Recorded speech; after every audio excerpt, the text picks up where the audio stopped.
Në Këshillin për Rregulloren, Legjislatura e 11 nisi me debate mes mazhorancës dhe opozitës për shkak të kërkesës së Partisë Socialiste për të ndryshuar rregulloren e Kuvendit. Socialistët argumentuan se Parlamenti ka nevojë për 11 komisione të përhershme për të përshtatur me nevojat e procesit të integrimit, por opozita akuzoi mazhorancën se po i realizon ndryshimet pa respektuar procedurën. Ky nuk është një propozim i ri, por natyrshëm për herë të parë është depozituar i plot, në formë, në përmbajtje, dhe që ka të bëjë me një transformim të domosdoshëm të organizimit të Kuvendit të Shqipërisë.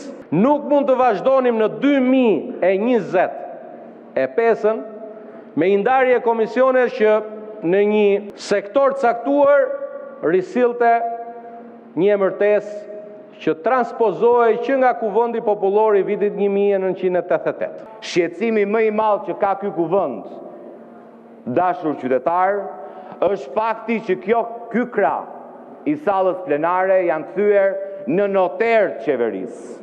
Shqetësimi më i madh të dashur qytetar që ka Kuvendi i Shqipërisë është që në këtë kuvend, me votat mazhorancës socialiste, votohen ligje klienteliste. Votohen ligje që grabisin parat publike, votohen ligje të sponsorizuara nga oligarkët.